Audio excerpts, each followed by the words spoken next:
मेरा कॉन्शियंस इसको मानता नहीं, मैं इस कानून को कबूल नहीं करता हूं। तो महात्मा गांधी ने क्या किया, उन्होंने उस कानून को फाड़ दिया, तो मैं गांधी की तरह इस कानून को फाड़ता हूं। ये अनकॉन्स्टिट्यूशनल है सर। इस देश में झगड़े पैदा करने का काम बीजेपी करना चाहती है मस्जिद और मंदिर के नाम पर। श्री असाउद्दीन ओवैसी। बहुत शुक्रिया सर। स्पीकर सर, मैं ये वक्फ तरमीमी बिल की मुखालिफत में खड़ा हुआ हूं। किसी एक शायर ने बड़ा अच्छा कहा था, जब भी ज़मीर और ज़र्फ का सौदा हो दोस्तों, जब भी ज़मीर और ज़र्फ का सौदा हो दोस्तों, कायम रहो हुसैन के इनकार की तरह। सर, ये वक्फ तरमीमी बिल भारत के गयूर मुसलमानों के ईमान पर, इबादत पर एक हमला है।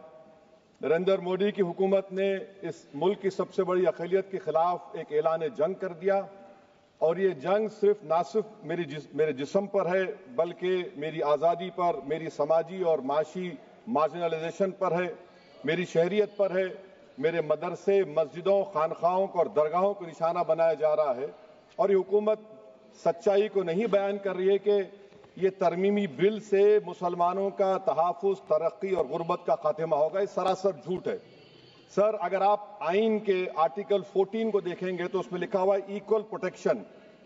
अब आप देख लीजिए सर कि हिंदू, सिख और जैन को और बौद्ध को उनके एंडोमेंट में तहफ़्फ़ुज़ मिलेगा, क्योंकि उनका एंडोमेंट बाय यूजर बरकरार है और उनका एडमिनिस्ट्रेशन उनके हाथ में होगा। कि गैर हिंदू या गैर उनके मजहब का आदमी दान भी दे सकता है उनके लिए, और एंडोमेंट बोर्ड का तहफ़्फ़ुज़ भी मिलेगा, क्योंकि उसके ऊपर ओवरराइडिंग क्लॉज अप्लाई नहीं होगा, लिमिटेशन का कानून उस पर अप्लाई नहीं होगा। उसके बरक्स ऑपोजिट आप देख लीजिए, मुस्लिम वक्फ को वक्फ बाय यूजर निकाल दिया गया। एक मुस्लिम वक्फ की जायदाद पर कब्जा होगा, लिमिटेशन लगेगा, तो जो एनक्रोचर है, जो खाबिज है, वो रातों रात मालिक बन जाएगा और एक गैर मुस्लिम वक्फ बोर्ड को एडमिनिस्टर करेगा। ये आर्टिकल 14 के इक्वल प्रोटेक्शन का वायलेशन। अब आर्टिकल 14 में सर इक्वालिटी बिफोर लॉ भी है, और उसका कैसा वायलेशन हो रहा है कि कोई आर्बिट्ररी स्टेप नहीं ले सकता, और कोई भी ऑफिशियल किसी भी तरीके से गलत आर्बिट्ररी फैसला नहीं लेगा। यहां पर आप एक डेजिग्नेटेड ऑफिसर को रखकर वो फैसला लेगा कि ये जायदाद वक्फ की है, गवर्नमेंट की है। क्या ये प्रिंसिपल्स ऑफ नेचुरल के खिलाफ नहीं है, जिसका तकर्रुर एग्जीक्यूटिव करती है? ये हमारे theory of separation of powers, Bharat के आइन का बेसिक स्ट्रक्चर का हिस्सा है। क्या इसका वायलेशन नहीं है?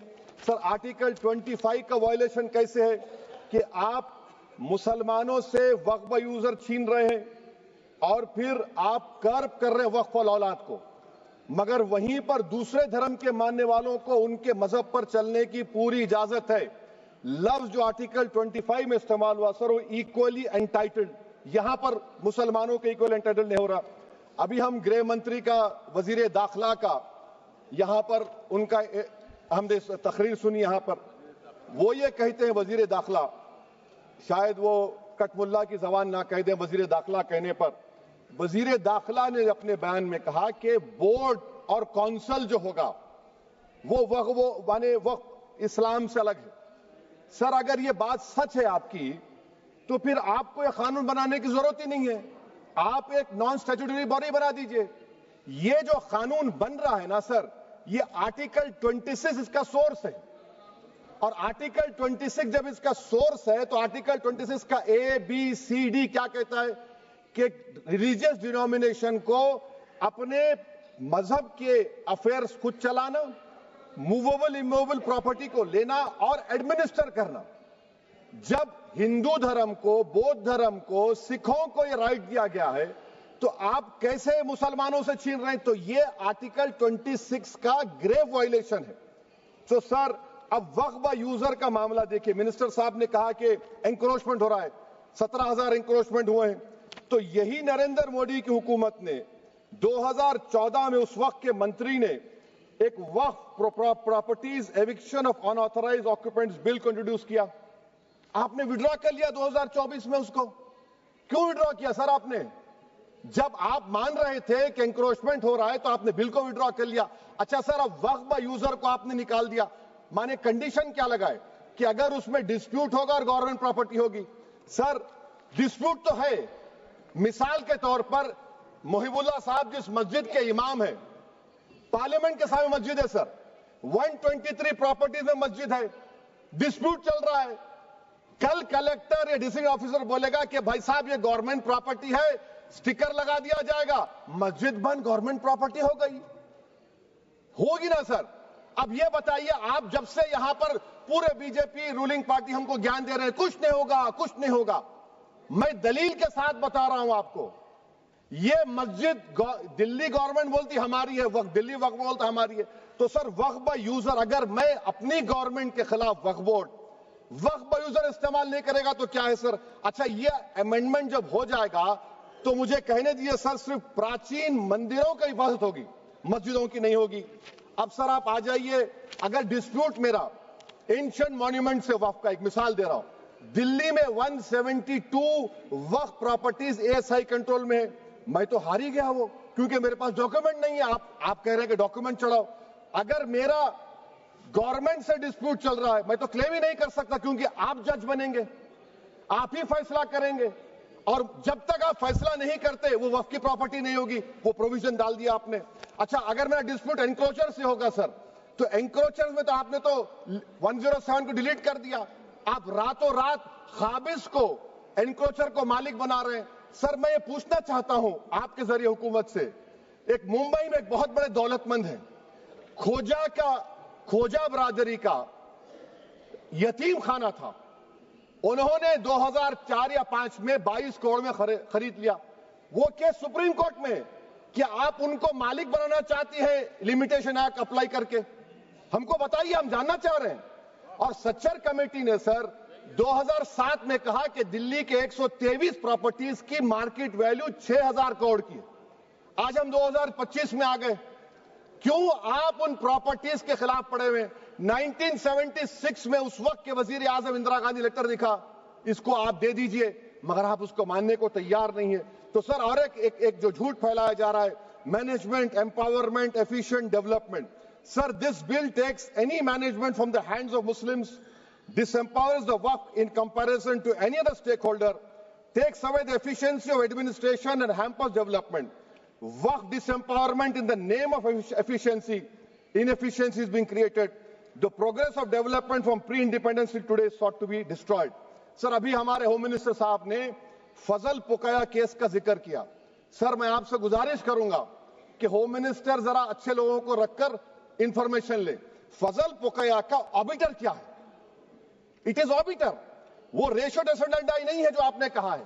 अच्छा सर, शेड्यूल ट्राइब के बारे में कहा, क्या शेड्यूल ट्राइब में मुसलमान नहीं होते? शेड्यूल कास्ट में नहीं होता मुसलमान, शेड्यूल ट्राइब में मुसलमान होता। तो क्या आर्टिकल 25 मेरा चला गया, आर्टिकल 26 चला गया, आर्टिकल 14 चला गया, 15 चला गया, 29 चला गया? लक्षद्वीप का एक मुसलमान एमपी है, क्या उसको राइट नहीं है क्योंकि ट्राइबल है? क्या कह रहे हैं आप?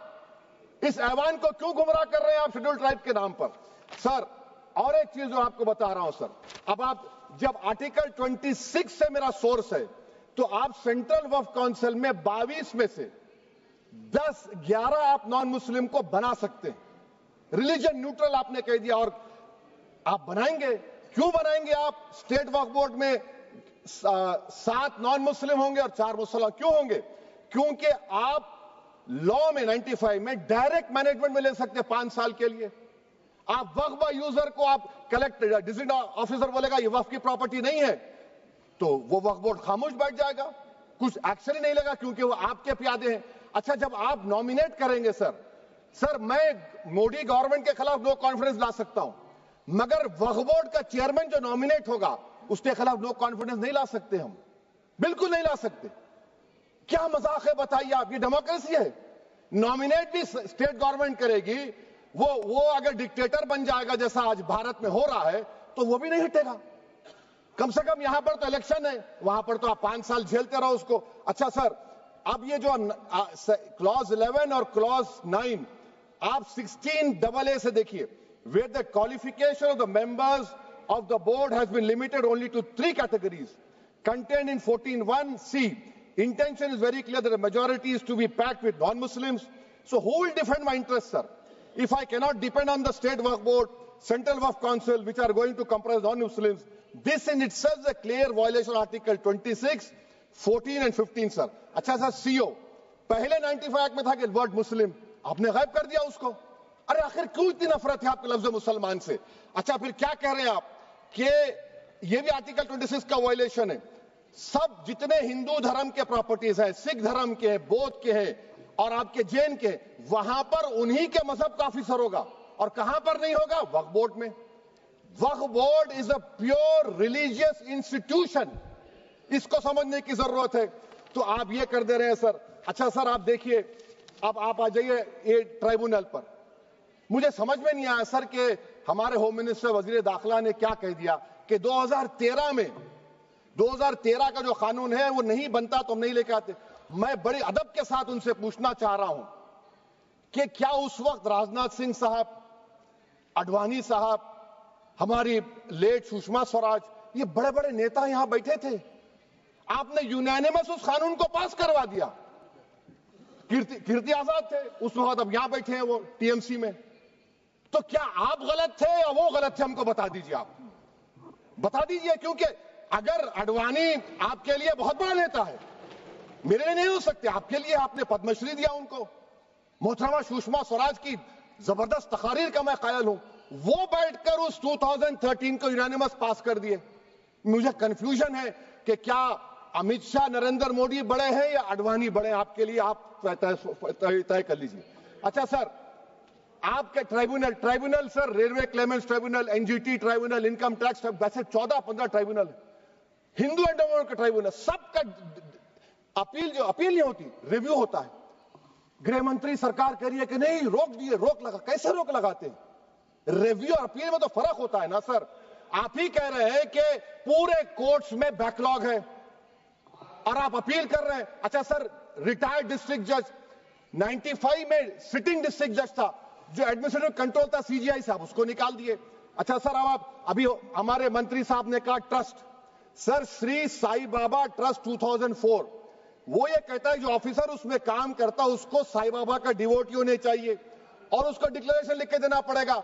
यहां पर हो रहा तो यहां पर क्यों नहीं हो रहा? अच्छा सर, आप फिर देख लीजिए, ये आपका हो गया सर। हाँ, अब अमित शाह साहब ने सेक्शन 2A के बारे में कहा और उन्होंने इस बात का इकरार कर लिया कि दाऊदी बोहरा के लिए ये बनाया गया है। मगर मैं आपके जरिए से गवर्नमेंट से पूछना चाह रहा हूं, आपने तो उस प्रोवाइजो में दाऊदी बोहरा का नाम ही नहीं लिखा। आपने उनको भी थैंक यू कर दिया, उनका नाम क्यों नहीं लिखा आपने? और सर, और गवर्नमेंट क्या कर रही है? आप मुस्लिम समाज में जो बेकार किस्म के लोग हैं उनको एक रास्ता बना रहे हैं, एग्जिट दिखा रहे हैं कि तुम्हें वक्त से बचना है तो तुम्हें ट्रस्ट बना लो। ये क्या कर रहे हैं सर आप? कम से कम उन दाऊदी बोहरा को आप दे देते। अच्छा sir, clause 3V section 36 clause 18 देख लीजिए। Oral Waqf, oral appointment has sought to be discontinued even though it is recognized practice in Islam. Muslim personal law has recognized oral waqf and 1937 Shariat Application Act. Sir, आप clause 39 पर आ जाइए। 5 साल के लिए मुसलमान, मैं किरण रिजिजू से पूछना चाहता हूं, सर दाढ़ी रखे तो मुसलमान प्रैक्टिसिंग है या क्लीन शेव आपकी तरह है? तो बताइए हमको, प्रैक्टिसिंग क्या होगा? अच्छा, किसी को पकड़ के मॉब लिंच कर दिया और बोले कि JSR का नारा लगाया, और वो JSR का नारा लगाया तो क्या मुसलमान रहेगा? नहीं रहेगा। या फिर देश के प्रधानमंत्री ने कहा था कपड़े देखकर पहचानो, तो क्या कपड़े देखकर आप कह देंगे? अच्छा, अगर कोई क्रिश्चियन हिंदू धर्म कबूल करता है तो क्या वो मंदिर को नहीं दे सकता प्रॉपर्टी? फिर भारत के संविधान में आर्टिकल 300 क्यों है सर? राइट टू इक्वालिटी क्यों है? फ्रीडम ऑफ रिलीजन क्यों है? 5 साल कहां से लाएंगे? अच्छा सर, और एक चीज सर, और एक चीज मैं आपको बोल के खत्म कर दूंगा सर।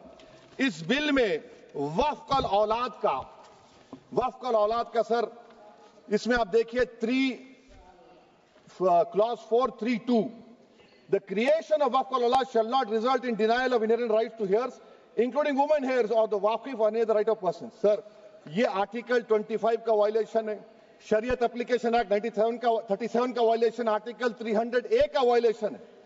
अच्छा, हिंदू धर्म में सेल्फ एक्वायर्ड प्रॉपर्टी को एक हिंदू, अब उसके फर्ज के 2 बच्चे हैं, वो एक को अपनी पूरी दौलत दे सकता है, कोई रोक टोक नहीं है। वो कहेगा नहीं मैं घर के बच्चों को नहीं दूंगा, मोहल्ले के गरीब को दे दूंगा, वो भी कोई रोक टोक नहीं है। वहां पर आपको बच्चों की फिक्र नहीं है। जब मैं अपनी प्रॉपर्टी को अल्लाह को मालिक बनाकर दे रहा हूं, आप कह रहे बच्चों की फिक्र नहीं है। इतनी मोहब्बत आप बिल्किस बानो से दिखा देते तो आपके लिए दुआएं देती आपके लिए। तो सर आप दूसरी बात आप देख लीजिए सर, आखिरी बात कहकर मैं अपनी बात को मुकम्मल कर रहा हूं सर। नहीं मुकम्मल कर रहा हूं, स्पीकर साहब बहुत टाइम दे दिए। सर आप देखिए, इसमें अमित शाह साहब बोले कि इतनी प्रॉपर्टीज का कब्जा हुआ, चोरी हुई, ये हुआ। सर क्लॉज 2652A सेक्शन, अगर कोई प्रॉपर्टी बेचता है 2 साल की सजा थी, आपने क्या कर दिया, उसको 6 महीने कर दिया। नॉन बेलेबल था, आपने बेलेबल कर दिया। सेक्शन 40 की बात करते हैं। सेक्शन 40 में सर हमको जो ज्वाइंट वर्किंग कमेटी का जो नोट्स दिए, उसमें मिनिस्ट्री ऑफ माइनॉरिटी अफेयर्स ने कहा कि 30 साल में 515 केसेस सेक्शन 40 के, और सिर्फ 8 लोग कोर्ट को गए। वक्फ यूजर का कानून तेलंगाना आंध्रा में है, सेक्शन 40 का कानून तमिलनाडु 63 है, आंध्र प्रदेश में 43 है। और सर आप डायरेक्शन दे रहे हैं, अच्छा क्लॉज 4218B देखिए सर, आप रूल बना रहे हैं, कोऑपरेटिव फेडरलिज्म के खिलाफ है, इतना रूल बना रहे हैं। और आखिर में सर मैं आपको बताना चाह रहा हूं स्पीकर साहब, ये बिल का मकसद सिर्फ मुसलमानों को जलील और रुस्वा करना है, मुसलमानों को दूसरे दर्जे का शहरी बनाने का इनका मकसद है।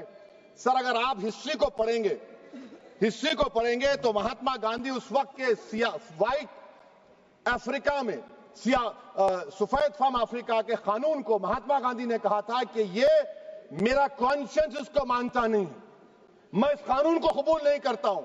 तो महात्मा गांधी ने क्या किया, उन्होंने उस कानून को फाड़ दिया।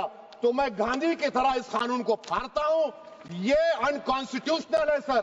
इस देश में झगड़े पैदा करने का काम बीजेपी करना चाहती है मस्जिद और मंदिर के नाम पर, इसीलिए मैं इसका कंडेम करता हूं। और मैं आपसे गुजारिश करता हूं कि मैंने अपने 10 अमेंडमेंट दी है, आप इसको कबूल करिए सर, मुझे बोलने का मौका दीजिए और उस पर डिवीजन का मैं डिमांड भी करूंगा। Thank you sir.